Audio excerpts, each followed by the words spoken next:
Hey, Bill, good morning. Happy New Year. Good morning. Happy New Year. You credited the resilience of the team following that win yesterday. Any specific plays that stand out to you that embodied that?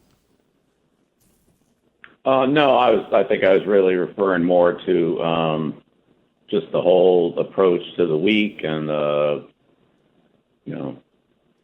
attitude, the effort, the extra studying time, the concentration on Saturday and Sunday morning and the final preparations for the game. You could just,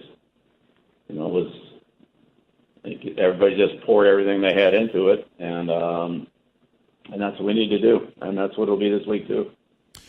Bill, you talked about this a little bit prior to the game, the explosiveness between Tyreek Hill and Jalen Waddle. Defensively, you guys are actually to kind of keep them in check when it comes to that. What were some of the things that you did as a defense to eliminate those big plays that we've seen these guys make week in and week out? Yeah, team defense. They do a good job of moving those guys around. It's really hard to tell where they're going to be, whether they're going to be together, apart, wide split, tight split, in the slot, on the perimeter. They can put them in the backfield a few times and motion them and all those kind of things. So it's just a team awareness of where those guys are, and really that includes Gesicki too. I mean, he had 2 for 18, but a couple of the passes to those guys were tight throws, and of course, the one tight throw in there that John intercepted was a tremendous play that John made on the sideline. But just team defense, team awareness, and I thought our pass rush was competitive and forced the ball out a number of times. There were also some times where we dropped more guys into coverage to take up more space in there. But just in general, the team defense, the rush, the coverage, and the awareness. Have you ever coached a team with 4 straight games with a defensive touchdown, Bill? Yeah, sometimes those things come in bunches, and we played Miami in the opener, and I think it was 3 fumbles. Might have been 4 fumbles, but they're on the sideline, the ball bounced out of bounds, or whatever. So sometimes those balls bounce to you, and sometimes they don't, and got to take advantage of the opportunities that you get or you create. Some of those are created defensively, like Kyle's interception, and sometimes you get an opportunity like on John's interception where they touched the ball, couldn't handle it, and he made a great play to react to it and intercept it. He was close enough there to make the play, but that's one that they actually touched before we did. So sometimes it's taking advantage of opportunities, and sometimes it's we force the opportunities, but you still have to finish the play and take advantage of it. Bill, you bring up Kyle. A lot of praise, well-deserved praise from his teammates after the game. What's been the most impressive part of his growth from when you drafted him in 2020? Matthew Judon saying that you guys should just give him a blank check. Well, Kyle, I think, has made pretty steady progress. He helped us early and continues to help us really in all facets of the game, special teams, defensively against the run, against the pass, man coverage. He's a good tackler, smart kid, who's played at a lower level of competition, but has picked that up pretty well, and certainly he can compete with the players in this league. So it's been pretty steady. It's just been really steady, and things you ask him to do, that he hasn't done before. Once he understands what the situation is, how it applies, then he's been very good at doing that. So, it's been, there you go. I feel like the blank check Very isn't impressive. The blank check. Are there a lot of blank checks over there? I mean, that's not really the Patriot way. The blank check, Bill. Yeah, I'm not really sure what that's referring to, but Well, Wiggy, go Bill, ahead. one thing about, I'd like to kind of get in a little bit into the behind the scenes. It's not just creating turnovers that we're seeing this defense do, but what we're actually seeing them do is creating turnovers and turning those into defensive scores.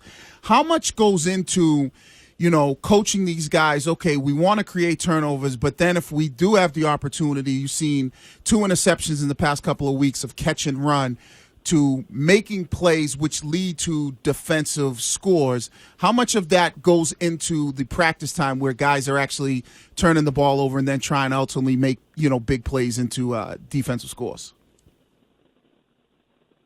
Well, in practice, Wiggy, as you know, in practice, if we turn the ball over, the player who gets the ball is going to finish the play and try to, advance the ball the best way possible, whatever that is, depending on the turnover.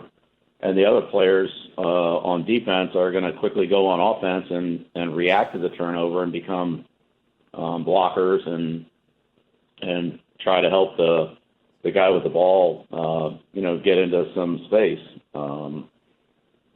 When you look at the offensive players on the field, I mean, there's not a lot of the 11 players they have out there. There's not too many of them that are out there for their tackling ability. So, the linemen are the linemen, and, the quarterback may or may not be a factor in that. And the receivers are, occasionally you get a guy or two who might play in the kicking game and that kind of thing, but they're not really out there to tackle people. So defensively, if you can get the play started and get into some space and, you have a chance to go against, I would say, some lesser defensive players that are on the field. The last couple of weeks, both Kyle and Marcus made just tremendous runs. Their ability with their speed and balance and just running skill, which was, borderline elite, led to 2 touchdowns that were, just outstanding plays individually by those guys with the ball in their hands. So the ones that are kind of wide open, the scoop and scores, or a step in front of a receiver on interception where there's nobody in front of you, like those are, I don't want to say easier, but I mean, those are relatively easy. But the runs that Kyle and Marcus made the last 2 weeks are, I mean, I don't know how many players on our team at any position could make those plays. It's, those are great runs. Bill, there are several players that you drafted at quarterback playing throughout the league. Obviously, Tom Brady gets a lot of the headlines. You had Jacoby Brissett this year, Jimmy Garoppolo. I don't know if you saw any of Jarrett Stidham last night in his first start for the Raiders. He seemed to play superb against one of the best defenses in the NFL. Yeah, I didn't catch too much of that. It sounded like another tough loss for the Raiders. They've been in so many close games this year, but it sounded like they moved the ball pretty well against a really good defense in San Francisco. Bill, when you look towards Buffalo and knowing that the team and your coaching staff have put you guys in a position where you control your own destiny, does it feel like there's an added pressure or maybe nerves in the locker room for the younger guys, or would you say that's more excited energy as you get ready for next weekend? Well, hopefully it's excited energy, but at the same time, I think everybody has to understand the urgency that it's a one-game season. There's no other chances. There's no next week. There's no get it next time. Next time's next year.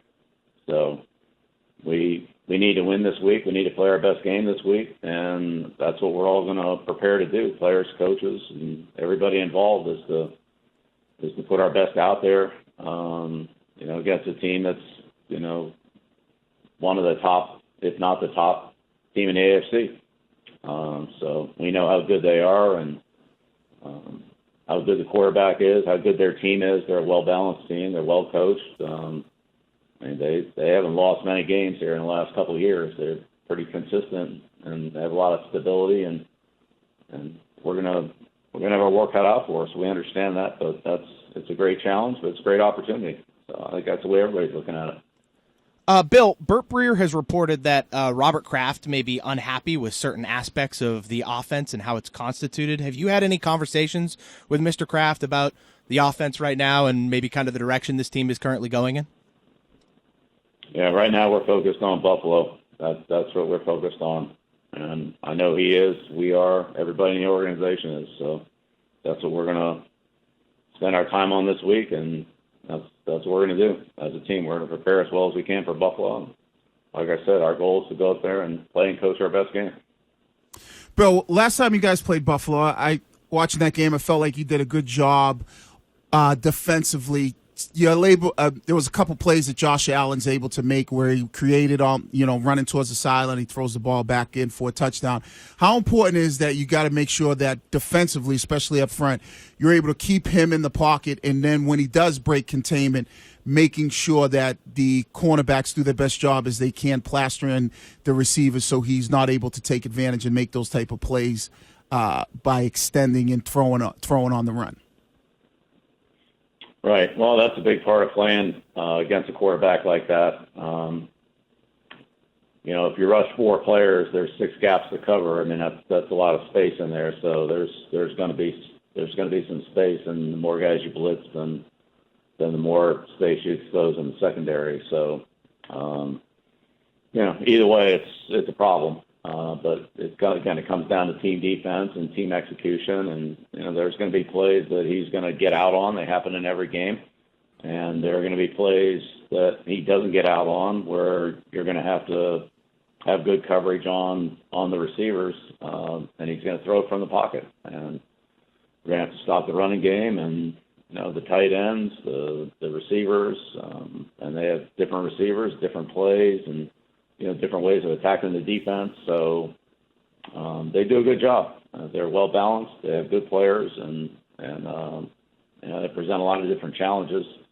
I mean, in the end, when Allen has the ball in his hand, he's a hard guy to handle, whether he runs it or throws it. But he's got a lot of good players with him, and it's going to take a good team effort defensively. It's going to take a good team effort on offense, special teams too. I mean, part of the problem in the first game was we couldn't convert on third down offensively, and we had the 3 short drives there, and they basically had the ball the whole first half. So we've got to play complementary football. We've got to do a good job in all 3 phases of the game and take advantage of the opportunities that we have and that our other units create to be well balanced against a team like this. All right, Bill, we will let you go and get ready for Buffalo. Thanks for joining. Oh, one last question for me, because I saw the trailer a billion times over the weekend. It seems Tom Brady, the 80 for Brady film, he's got Gronk in there, he's got Edelman, he's got Amendola. Mm-hmm. Did he ask you to be in it?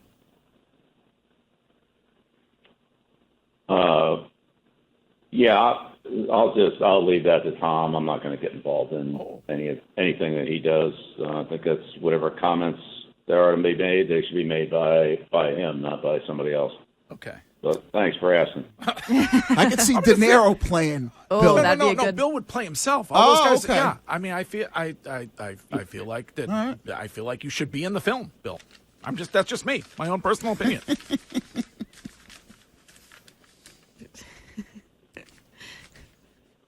All right, Bill, thanks, and we'll talk to you next week.